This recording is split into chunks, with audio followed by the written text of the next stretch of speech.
Welcome to డి6. నేను professor Gali Vinod Kumar. ఈరోజు చాలా ప్రముఖమైన వ్యక్తి, సంచలనాల care of address Bakka Judson. 2009 2014 దాకానే కల్వకుంట్లలో ఫ్యామిలీ ఆస్తులు కానీ రేవంత్ రెడ్డి ఆస్తులు కానీ ఒకటేసారి నాగార్జున గులగొట్టిన ఏమైందనంటే ఈ మూసి ఎందుకు గులపోయిన సప్పలు కొట్టారు. సప్పలు కొట్టగానే అబ్బా నీ అమ్మ నాకు ఎన్నో ఫుల్ పేరు వచ్చిందని చెప్పేసి ఫస్ట్ ఇక నెక్స్ట్ మీయే గులగొట్టడానికి మా ఇళ్ళ మీద పోయాడు. ఈ రంగనాథ్ గారేమో మీరు చెప్పినట్టుగా బఫర్ జోన్లోనే ఇల్లు కట్టుకుంటారు.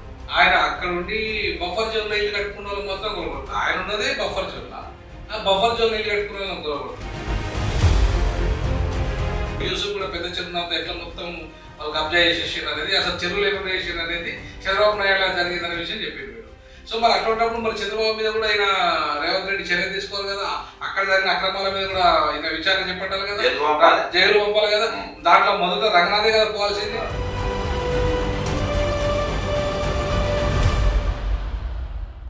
Welcome to డి6. నేను ప్రొఫెసర్ గాలి వినోద్ కుమార్, డి6 ఎండి అండ్ డీజాక్ చైర్మన్ మాట్లాడుతున్నా. ఈరోజు చాలా ప్రముఖమైన వ్యక్తి, మొత్తానికి తెలంగాణలో కంప్లీట్గా సంచలనాలను క్రియేట్ చేస్తూ కేర్ ఆఫ్ అడ్రస్ అంటే ఎవరు? సంచలనాల care of address Bakka Judson. తెలంగాణలో బక్కా జెడ్సన్ పేరు తెలవని దాదాపు తెలంగాణ పౌరుడు లేడు. ఆయన తెలంగాణ ఉద్యమంలో అత్యంత కీలకంగా భూమిక పోషించడమే కాకుండా అనేక అవినీతి కుంభకోణాలను నిజాయితీగా నిక్కచ్చిగా బయటపెట్టి, అది తన సొంత ప్రభుత్వం అంటే కాంగ్రెస్ పార్టీ అయినప్పటికీ కూడా తన ప్రభుత్వంలోని గత ప్రభుత్వంలో బీఆర్ఎస్ పార్టీ ప్రభుత్వంలో ఉన్న మొత్తం అవినీతి కార్యక్రమం, అవినీతి చర్యలన్నింటినీ బయటపెట్టి ధైర్యంగా బయటపెట్టగలిగాడు, నిరూపించగలిగాడు. అట్లాగే కాంగ్రెస్ పార్టీ సభ్యుడై ఉండి కూడా కాంగ్రెస్ పార్టీలో జరుగుతున్న అవినీతి అక్రమాలన్నింటినీ కూడా బయటపెడుతూ రేవంత్ రెడ్డికి ముచ్చెంటలు పట్టిస్తున్న మన మిత్రులు, ఒక రకంగా చెప్పాలంటే తెలంగాణ టైగర్ బక్కా జెడ్సన్ గారికి స్వాగతం అన్న. ఇప్పుడు మూసీలో బాధితులంతా పేదలు. ఇప్పుడు మా రంగనాథ్ గారు ఏం చేశారంటే పేదలు మాత్రం వాళ్ళు ఇల్లు కొడుతున్నాడు, తర్వాత మధ్యతరగతుల ఇల్లు కొడుతున్నాడు.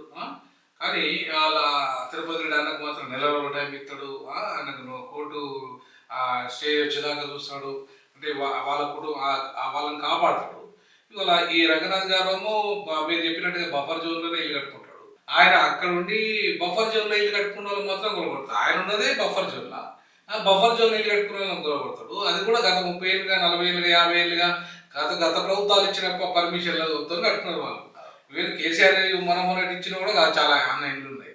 అట్లాంటప్పుడు కేవలం ఒక కేసీఆర్ దొంగన ఇలా రాజశేఖర రెడ్డి హయాంలు ఇచ్చింది ఏమైంది, చంద్రబాబు నాయుడు హయాంలు ఇచ్చింది ఏమైంది? మీరు ఒక 10 సంవత్సరాలు చూపెట్టారు. చంద్రబాబు నాయుడు ఎట్లా మొత్తం పెద్ద చెరువు యూసుఫ్ కూడా పెద్ద చెరువు ఎట్లా మొత్తం వాళ్ళు కబ్జా చేసేసారు అనేది, అసలు చెరువులు ఎక్కడ చేసారు అనేది చంద్రబాబు నాయుడు జరిగిందనే విషయం చెప్పింది మీరు. సో మరి అటువంటిప్పుడు మరి చంద్రబాబు మీద కూడా ఆయన రేవంత్ రెడ్డి చర్య తీసుకోవాలి కదా, అక్కడ జరిగిన అక్రమాల మీద కూడా ఆయన విచారణ చేపట్టాలి కదా, జైలు పంపాలి కదా. దాంట్లో మొదట రంగనాథే కదా పోవాల్సింది, ఎందుకంటే ఇలా కట్టుకున్నాడు కదా. మరి అట్లాంటప్పుడు ఇప్పుడు అసలు రంగనాథ్ అంటే హైడ్రా కమిషనర్కే బఫర్ జోన్లో ఉండదు. తిరుపతి రెడ్డి ఇప్పుడు వీళ్ళ అన్నలే అక్కడ ఉన్నారు. మరి ఈ ప్రభుత్వము ఎవరి ఇల్లు కొలబడుతుందని, ఎవరిని రోడ్లు డబ్బాలు చేస్తుందని అక్కడ ముసలి మళ్ళీ ఇంట్లో కూడా సిండికేట్ ఉంటుంది. ఇలా సిండికేట్ ఏంటంటే 1,50,000 కోట్ల స్కామ్. మరో కాళేశ్వరం. ఈ కాళేశ్వరం టెండర్ నడుస్తూ ఉంటుంది. కేటీఆర్ ఏం మాట్లాడుతుంది స్పీచ్ మీద వస్తుంది, అమృత్ స్కామ్ బయటికి తీస్తాడు. 1,050 కోట్ల రూపాయలు అమృత్ స్కామ్ బయటికి తీస్తాడు. తీసి దాని అంటే ముందు ఫ్రీ ప్లాన్ అన్నట్టు మూసి అనే చర్చకు ఇక్కడ రావద్దు, మూసి చర్చకు రాకుండా అమృత్ స్కామ్ మాట్లాడతాడు. నాకు తెలిసిన తెల్లారే నేను అమృత్ స్కామ్ తీసుకపోయి ఈడీలు ఇచ్చిన. అమృత్ స్కామ్ గురించి నేను ఏం మాట్లాడినంటే, అమృత్ స్కామ్లా రేవంత్ రెడ్డి బామ్మాడిది సూదిని సృజన అన్నట్టు ఆయన కంపెనీకి ఈ వర్క్ ఇచ్చారు, హ్యూమ్ పైప్స్ వాళ్ళు. కాబట్టి 80% తిన 20% తిన అంటాను. సూజిని సృజన అంటే ఎవడు? సూజిని సృజను రేవంత్ రెడ్డి, విందుల మందుల అని ఒక ఎన్ఆర్ఐ, కల్వకుంట్ల కవిత, నలుగురు కలిసి ఆడికోర్ ఇన్ఫ్రాస్ట్రక్చర్ కంపెనీ పెట్టారు. అగ్రికల్చర్ ఇన్ఫ్రాస్ట్రక్చర్ కంపెనీ పెట్టింది. ఎప్పుడు పెట్టిండ్రు? 2010లో పెట్టారు. 2010లో ఏమైతుంది, శ్రీకాంత్ సార్ కాల పెట్టుకుని చచ్చిపోయాడు. ఆత్మహత్య జరుగుతుంది, మిలియన్ మార్చ్ నడుస్తుంది, అక్కడ ఉద్యమాలు నడుస్తుంటే వీళ్ళేమో కంపెనీ పెట్టి వ్యాపారం చేశారు. వీళ్ళు వ్యాపారం చేశారు. నేను 2009కి వెళ్ళి 2014 దాకానే కల్వకుంట్లలో ఫ్యామిలీ ఆస్తులు కానీ రేవంత్ రెడ్డి ఆస్తులు కానీ ఒకటేసారి పెరిగినాయి. వీళ్ళు నలుగురు పార్ట్నర్స్ అన్న డాక్యుమెంట్ నేను చూపించిన. అయితే వీళ్ళు ఎప్పుడు పట్టుకున్నారు అంటే, నేను ఎప్పుడైతే ఇది మొత్తం చరిత్ర బయటికి గుంజిన్నాను, వీళ్ళది ఎవరిది mister Revanth Reddy Sujan Kalvakuntla Kavitha partnership document బయటకు వచ్చింది. మళ్ళీ అప్పుడు వీళ్ళు మూసి దిక్కుపోయేటట్టు పోయేటట్టు పోతాయి. నంబర్ 1 ఒకటి. అయితే వీళ్ళు ఏం చేసిందంటే, నాగార్జున కన్వెన్షన్ సెంటర్ దాకా వచ్చింది కదా, వీళ్ళ స్టెప్స్ 1,50,00,000 దొబ్బేనికి స్టెప్స్ అన్నట్టు. నాగార్జున గులగొట్టని ఏమైందనంటే, ఈ మూసి ఇల్లు గులపోయిన సప్పలు కొట్టారు. సప్పలు కొట్టగానే అబ్బా నీ అమ్మ నాకు ఎట్లా ఫుల్ పేరు వచ్చిందని చెప్పేసి ఫస్ట్ ఇక నెక్స్ట్ మీయే గులగొట్టడని వాళ్ళ ఇళ్ళ మీదకి పోయాడు. వాళ్ళ ఇంటికి పోతే అక్కడ గులగొట్టారు. అయితే టార్గెట్ అక్కడ కాదు, పటాన్చేరు అక్కడ కాదు, నెక్స్ట్ వీళ్ళ స్కెచ్ ఏంటంటే మూసికి పోవాలి. అయితే ఇక్కడ చేసిన తప్పేందనంటే, వీళ్ళు తిరుపతి రెడ్డికి నోటీస్ ఇచ్చారు. తిరుపతి రెడ్డికి నోటీస్ ఇచ్చినప్పుడు తిరుపతి రెడ్డి ఇల్లు గులగొట్టే రేవంత్ రెడ్డి హీరో అవుతాడు. ఎవ్వరు అడిగేటోళ్ళు కాదు, మైలు గులగొట్టి అని వాళ్ళతో వదిలిపెట్టు. ఈ తిరుపతి రెడ్డికి నోటీస్ ఇచ్చి గ్యాప్ ఇచ్చి నేను గులగొడతానని అనుకున్నా, కొంచెం దేశభక్తి వచ్చినట్టుంది అనుకున్నా. నువ్వు కోర్టుకు పోయి ఆర్డర్ తెచ్చుకోని వరకు కథ టోటల్ మూసి పరివాహక ప్రాంతంలో ఉన్న పబ్లిక్ మొత్తం రివర్స్ అయిపోయారు. ఇదొక పాయింట్ అన్న. నెక్స్ట్ ఇదే మూసిన అడ్డం పెట్టి 1,50,000 మాది. ఆ ఫండ్ ఇంకా రాలే, అది తింటారు కానీ ముందు వచ్చే పైసలు ఇక కూలగొట్టగానే అక్కడ మొత్తం దాదాపు 100 ఫార్మా కంపెనీలు ఉంటాయి. Number 1 Reddy's lab, number 2 Choutuppal దగ్గర ఉంటుంది దివిస్ 2, మూడోది రెడ్డిస్ ల్యాబ్ అయిందా అరవింద్ ఫార్మా. ఇక అట్లా దాదాపు 100 కంపెనీలు మీరు గూగుల్లో కొడుతూ వస్తాయి. వీళ్ళు తెల్లారికెళ్ళి వరద బాధితుల కోసం 5 కోట్ల రూపాయలు ఇచ్చి స్టార్ట్ చేశారు ముఖ్యమంత్రి. ఏడిచ్చిండ్రు, సెక్రటరియట్ ఇయ్యలే, ప్రజాభవన్ ఇయ్యలే, ఈయన సొంత ఇంట్లో పోయి ఉన్నాడు. అంటే రేపు రిటైర్డ్ అయితే ఏ ఇంట్లో ఉంటాడో ఆ ఇంట్లో పోయి ఇచ్చిండు. ఆ ఇంట్లో ముందు చెక్ ఇచ్చిందంటే ఎంత పెట్టించిందని అర్థం. అంతే కదా, వట్టి చెక్ అంటేనేమో నువ్వు సచివాలయంలో తీసుకుంటావు, ముందు నువ్వు పెట్టే చెక్ తీసుకున్నావు అని అంటే ఇంట్లో అంటే ఈ 2 అని అర్థం. కాబట్టి అన్న ఫార్మా కంపెనీలు పోవాలి, ఇవ్వాలి, అది రావాలి. నెక్స్ట్ బిల్డర్లు పోవాలి, ఇవ్వాలి, రావాలి. అట్లా మొత్తం ఈ వసూలు మొత్తం అయిపోయినాయి. వాళ్ళు హెలికాప్టర్ పంపనే వాళ్ళు వాపస్ పంపారు. మనోడు బద్నాం చేస్తారు నంబర్ 1. అంత సినిమా లేదు. అయితే వాళ్ళు ఏం చేసింది, ఇక్కడ ఏది సేమ్ లగిచర్లో ఇదే తిరుపతి రెడ్డి ఎంటర్ అయ్యారు. ఇక్కడనేమో ఈయన ఇల్లుకు నోటీస్ పంపినేమో మా తమ్ముడు ఒక ఎదవా, ఓ పనికి మానోడు, ఏ ఇల్లు గులగొట్టాలో తెలియదు, ఏది గులగొట్టదో తెలియదు, నాకు నోటీస్ పంపుతావా అని కోర్టుకు పోయి చెప్పి మా తమ్ముడు మెంటరోడు అని చెప్పి స్టే తెచ్చుకుంటాం అని పని చెప్తారే కదా. అంటే తమ్ముడిని విధవం చేస్తేనే కోర్టులో స్టే వస్తుంది. తమ్ముడు తెలియగలడు అంటే స్టే రాదు కదా. అంటే తమ్ముడిని విధవం చేసిండు. ఇదే పోయి మళ్ళీ అక్కడికి పోయి లగిచర్లో పోయి నా తమ్ముడు తెలివైనోడు, ఇలా కంపెనీలు పెడదామని చూస్తుండు, ఫార్మా కంపెనీలు పెడదామని చూస్తుండు, మీరు ముందుకు వస్తలేరు, నేను ఊరుకుంటానని. ఇండస్ట్రియల్ కారిడార్ అంటాడు కదా, మన ఫార్మా కాదు అది ఇండస్ట్రియల్ కారిడార్ చేస్తున్నామని మన స్టేట్మెంట్ ఇచ్చింది కదా అన్నారు కదా. మరి దాని మీద జీవో వచ్చింది కదా, ఆ జీవోని మరి టీఆర్ఎస్ కోర్టులో సవాల్ చేయాలి. ఇదొక పాయింట్. నెక్స్ట్ మీకు అమేజ్మెంట్ యాక్ట్ ఉంటుంది కదా, రైట్ టు అమేజ్మెంట్ యాక్ట్. రైట్ టు అమేజ్మెంట్ యాక్ట్ లా 11 సంవత్సరాలు దాటిందంటే నాకు ఓనర్షిప్, నాకు టైటిల్ వస్తుంది. నువ్వు నాకు డాక్యుమెంట్స్ ఏం లేవు, నేను 11 ఏళ్ళకి అలా ఉన్నా, నాకు మరి బీఆర్ఎస్ బీజేపీ నష్టపరిహారం ఇవ్వని ఎందుకు అడుగుతలేదు? ఇవ్వాలి కదా. 2013 చట్టం ప్రకారం అమేజ్మెంట్ యాక్ట్ ప్రకారం వీళ్ళకి పైసలు ఇవ్వాలి. 50,000 లక్షలు ఇలా మూసి ఫండ్లు 1,50,000 కోట్ల రూపాయలకి దీనికోసం కంపన్సేషన్ ఫండ్ అక్కడ ఏర్పాటు చేయాలి కదా. అదేం చేస్తారు. ఇంకో అన్ని పెద్ద డేంజర్ ఏం చేస్తారు హైడ్రాలా. ఈరోజు మున్సిపల్ యాక్ట్, పంచాయతీ యాక్ట్ను సంపేసింది ఇది. హైడ్రాకి ఏం పవర్స్ ఉన్నది? ఇంకోటనా, నీ వేదిక ద్వారా, నీ 6 ఛానల్ ద్వారా ఒక సాహసోపేతమైన మాట చెప్తున్నా, గవర్నర్ కూడా పవర్స్ ఎట్లుంటాయన్నా నీకు. లెజిస్లేషన్లో నీకు బిల్లు పాస్ కాకుండా దాదాపు కొన్ని వేల ఇండ్లు నువ్వు గులగొట్టాలనుకుంటప్పుడు, ఒక పెద్ద కంపెనీ నువ్వు ప్రక్షాళన చేయాలనుకుంటప్పుడు మనం జాదా కిందికి మీదికి జీవో తేవాలనుకుంటున్నప్పుడు గవర్నర్ ఒక ఖైదా ముక్క పట్టుకొని వచ్చి ఆ ఖైదా ముక్క ఎక్కడ వస్తాయన్నా అసెంబ్లీలో దీని మీద చర్చ జరగాలని ఎందుకు బీఆర్ఎస్ కానీ బీజేపీ కానీ ఎందుకు ఎంఐఎం కానీ ఎందుకు పట్టుబట్టలేదు, ఎందుకు మాట్లాడలేదు? చర్చ జరగకుండా బిల్ ఎట్లా వస్తుంది రాబాయ్ అని ఎందుకు అడగలేదు? మరి దాని స్ట్రెంత్ ఎక్కడిది? నీకు గవర్నర్ లెటర్ నాకే ఎక్కువ నేనైతే నాకే పడేద్దాను. గవర్నర్ అంటే అన్నింటి కాదు కదా, నీవు స్టేట్ గవర్నర్కి వెళ్ళి సెక్రటరీ ఇక్కడికి వెళ్ళి రికమెండ్ అయ్యి క్యాబినెట్ రికమెండ్ అయిపోయిన దాన్ని నువ్వు సంతకం పెట్టాలి.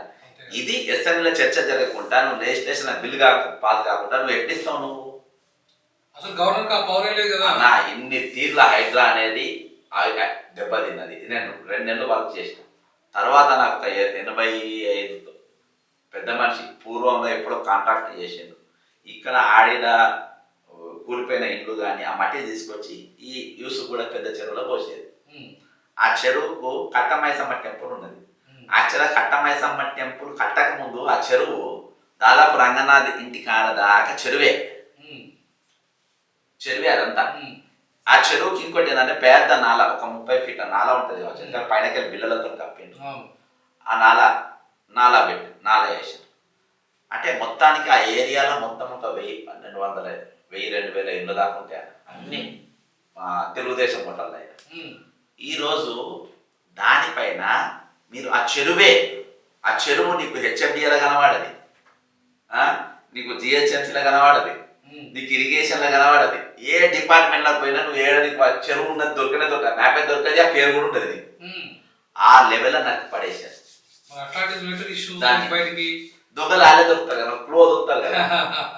నేను పోలీసు కొడుకునే కదా, క్లూ వదులుతుంది. ఆ క్లూ దొరికింది, పట్టేసినాం.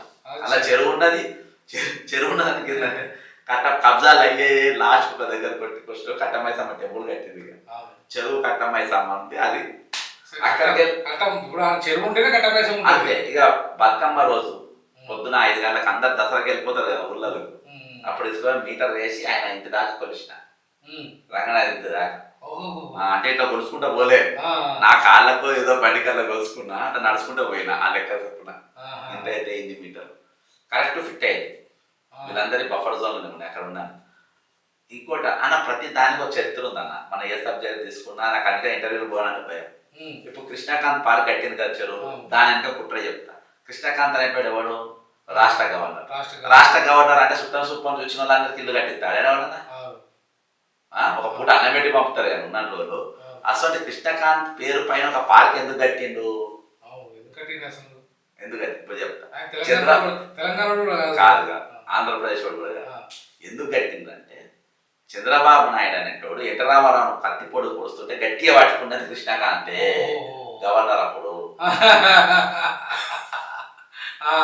వెనుక ఎన్టీరామన్న చేతులు ఇచ్చిన కలుసుకుంటే ఇక కేసీఆర్ మా కడియాల్సిన కత్తులు అందించుడు నా పొడుసుడు. అదేనా ఆ రుణం తెలుసుకొని కానీ అది కట్టింది. దానికి చిహ్నం ఏంటంటే ఎన్టీరామారావు వెన్నుపోటుకు చిహ్నం అది కృష్ణకాంత్ పార్క్.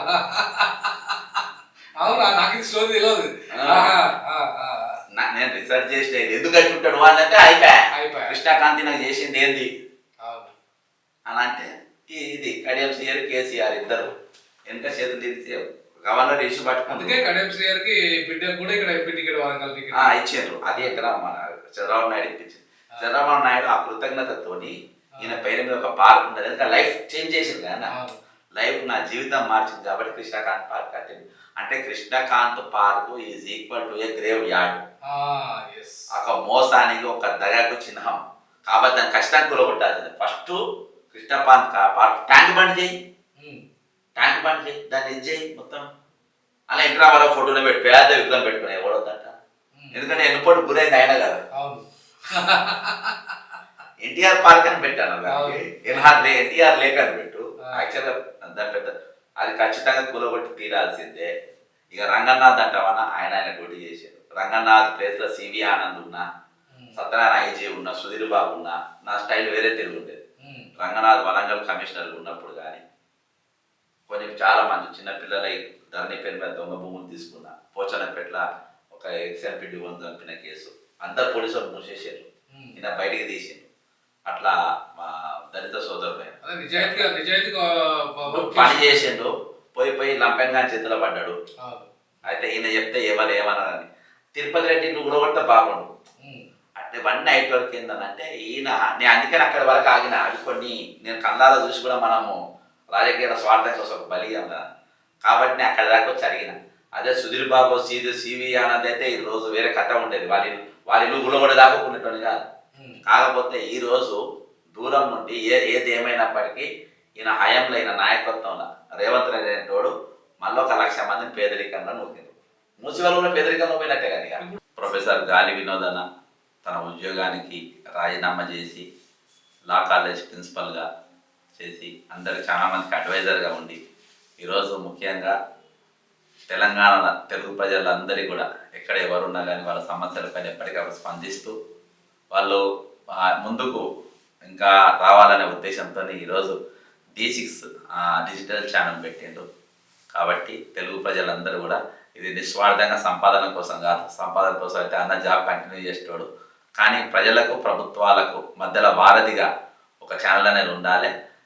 స్వార్థపూరితమైన మీడియా రంగంలో నడుస్తున్న కాలంలో ఇప్పుడు నిజంగా ప్రజల పక్షాన ఉండాల్సిన ఛానల్ కావాలి. కాబట్టి D6 ఛానల్ అందరూ ఛానల్లో బాగా ఒక ఛానల్ అన్న కూడా పెట్టిండు.